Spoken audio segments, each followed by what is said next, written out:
आप देख रहे हैं देश news network, India number 1 network. 28 crore रुपया नगर निगम में उत्तर प्रदेश को मिला और हमारे बिहार को मिला 17 करोड़। ठीक है, अब होल्डिंग टैक्स के द्वारा आप किसी भी टैक्सेस के द्वारा आप नगर निगम के कर्मचारी का चीज़ों का जब बेईमान और चोर ऊपर में बैठे रहेंगे, ये पदाधिकारी लोग कंप्लीट भ्रष्ट होंगे और नौकर सा हॉबी रहेगा। सिस्टम ऊपर से झाड़ू देने की जरूरत है। अब ईमानदार मेयर और ईमानदार उप मेयर, जब आप 10 करोड़ रुपया खर्चा कीजिएगा तो ईमानदार कहाँ से होइएगा? वोट में जब आप जहरीली शराब, मैंने उस दिन भी कहा, नगर निगम, नगर निकाय, एमएलए एमपी के चुनाव में जहरीला शराब बनता है, शराब परोसे जाते हैं।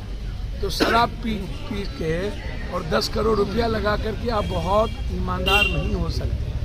पब्लिक भी पैसा लेती है, शराब पीती है और सिस्टम तो खैर भ्रष्ट है ही। तो आप जो ये सोचिएगा कोई परिवर्तन, तो एमएलए एमपी मंत्री नहीं है, मंत्री का कोई सुनता है? हमको जरा बता दीजिए, कोई मिनिस्टर का कोई सुनता है? सेक्रेटरी जो चाहता है सो करता है। तो मेयर डिप्टी मेयर क्या कर लेंगे? आप पूरी फ्रीडम दीजिएगा डेमोक्रेसी में, लोकतंत्र में, तब ना। और आपका जो रियल इकोनॉमी है, जो डेवलपमेंट के कामों के लिए लगना चाहिए, उसमें तो लगता नहीं है। वो सब हम अंदर बात कर लेते हैं, सब लूट लेते हैं। तो मेरा बिल्कुल मान्यता साफ है, बहुत क्लियर है, पहले से भी क्लियर है, मैं क्लियर हूँ। ये कंट्री चोरों का, चरित्रहीनों का से काम नहीं करता। हमारा मत सिर्फ यदि विकास पर न होके, जिस तरीके से हमारा लोकतंत्र था, सुभाष चंद्र बोस, गांधी, सरदार पटेल, नेहरू, लाला लाजपत राय, खासतौर पर बाबा साहब अम्बेडकर, जिस मूल्यों के लिए, जिस दुनिया में संवैधानिक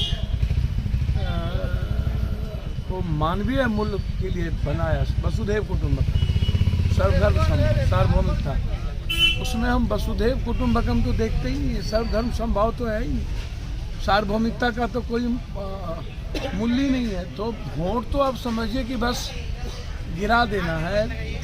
हमारा जब मन और दिल दोनों समन्वय नहीं करेगा और हम स्वतंत्र होकर के वोटों का आदान प्रदान नहीं करेंगे, ये कौन जाति, भूमिहार, ये यादव, ये राजपूत, ये तेली, ये सौप, ये मराठी, ये गुजराती, ये हिंदू, ये मियाँ, ये बैकवर्ड और फॉरवर्ड, और बालू माफिया, शराब माफिया, ज़मीन माफिया, 47, 56 वाले लोग चुनाव लड़ेंगे तो लोकतंत्र बेमिसाल नहीं होगा।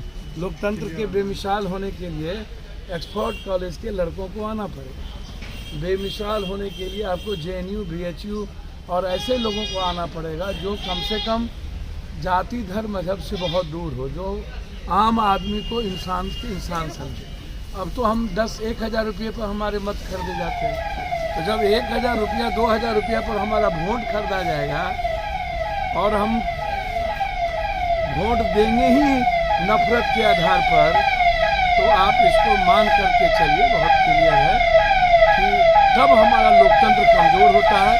और आज मैं मानता हूँ अभी हम बेहतर मूल्यों में नहीं हैं, नैतिकता नहीं है, लगातार लड़ाई संघर्ष के बीच में हम भाग रहे हैं। लेकिन हम आज़ाद हिंदुस्तान के बाद आज भी दुनिया में सबसे गरीब हैं, सबसे अशिक्षित हैं। हमें मजबूत लोकतंत्र के लिए एक शिक्षित होना, आर्थिक रूप से आज़ादी के साथ हमें जीना, आर्थिक गुलामी से अलग होना और जाति नफरतों के बीच से हमको दूर होना, तो हम एक बेमिसाल लोकतंत्र की कल्पना कर सकते। लोकतंत्र का मतलब होता है आर्थिक, सामाजिक, राजनीतिक और संपूर्ण वैचारिक परिवर्तन। हम गरीब इतने हैं हिंदुस्तान में, 90% हम गरीब हैं और लगभग अशिक्षित हैं, और उतना ही ज़्यादा मेरे ख्याल से हम जाति, धर्म, मजहब, नफरत के बीच बचे हुए। स्वतंत्र